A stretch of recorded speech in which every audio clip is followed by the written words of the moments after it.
Obrigado, Sr. Presidente, Senhoras e Senhores Deputados, Senhores Secretários de Estado. Quando falamos de pessoas coletivas de utilidade pública, referimos a instituições com origens, finalidade e tradições muito diferentes. Desde as associações de imigrantes aos movimentos juvenis, desde instituições nascidas do movimento operário no final do século XIX e no início do século XX, como a Voz do Operário, até associações recreativas nascidas da auto-organização dos trabalhadores ou dos círculos operários incentivados pela Igreja.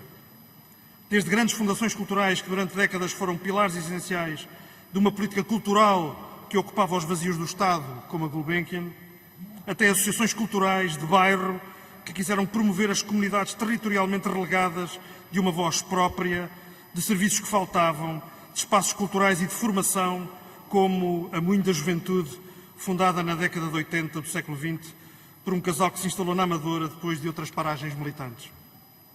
Desde as confederações sindicais, que também beneficiam desse estatuto, a uma parte importante do movimento cooperativo, como alternativa democrática a uma economia planificada pelo Estado e ao despotismo da economia de mercado.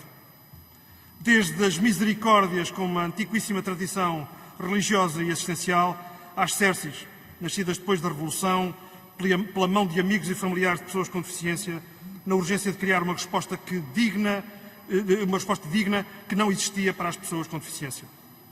Desde a miríade de IPSS, que assumem hoje mais de 70% das respostas sociais financiadas pela Segurança Social na área da infância, da velhice ou das pessoas com dependência, até às organizações feministas, como a UMAR, que em 2010, ao fim de 34 anos de militância contra a opressão patriarcal e pela justiça de género, viu ser-lhe reconhecido esse estatuto de utilidade pública.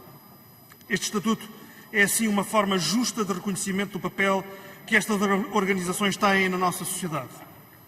Esse estatuto especial permite-lhes serem parceiras do Estado, reconhece a sua função na representação da iniciativa da sociedade civil, atribui-lhes benefícios fiscais para que prossigam a sua atividade não lucrativa e de promoção do bem comum.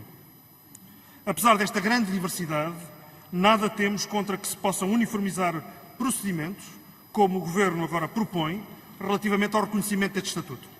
Nada a opor a essa intenção, embora possamos discutir na especialidade detalhes e modos.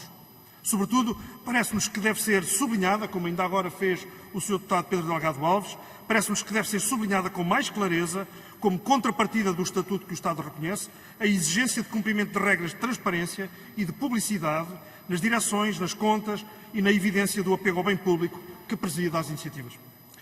Mas, claro, não há bela sem senão. Em algumas áreas fundamentais, estas organizações, como aconteceu no caso dos cuidados sociais, constituem-se como uma verdadeira sociedade civil secundária, nascida sob o impulso dos financiamentos do Estado e em resultado das políticas de externalização de responsabilidades sociais.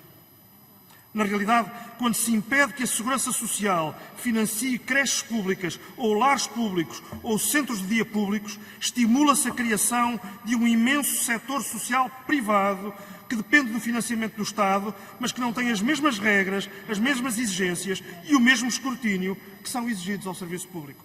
É o Estado a alimentar a concorrência contra si próprio ou a impedir-se de fazer o que tem de fazer.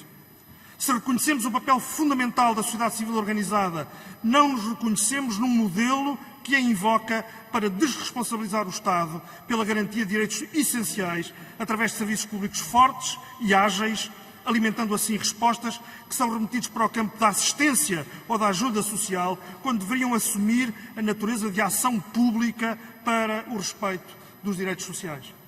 Esta orientação, exaltada pela chamada terceira via, disfarça a ideologia neoliberal atrás de uma retórica de elogio da sociedade civil e o seu resultado concreto e o seu resultado concreto é invariavelmente a fragilização da responsabilidade pública e a criação de padrões de serviços e de padrões laborais duplos, com o Estado a fazer outsourcing de funções, porque paga mais barato e não se obriga a respeitar carreiras profissionais e padrões salariais e da função pública.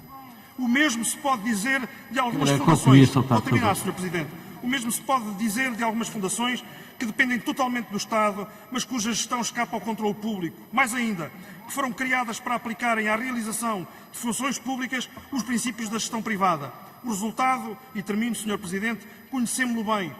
Enquanto ao Estado era exigido o cumprimento da lei e o pagamento das atividades canceladas pela pandemia, a Casa da Música e a Fundação de Serralves escudavam-se no seu estatuto fundacional para se eximirem a essas obrigações, dando o seu pior e o mais lamentável exemplo no tratamento dos trabalhadores que são expoentes de precariedade. Termino. Criem-se então regras claras e um regime transparente. Apoie-se e reconheça essa força social que são estas organizações, mas repense também a utilização destas figuras legais como biombos, atribuindo ao Estado o que deve ser do Estado e à sociedade civil o que só ela pode fazer. Muito obrigado.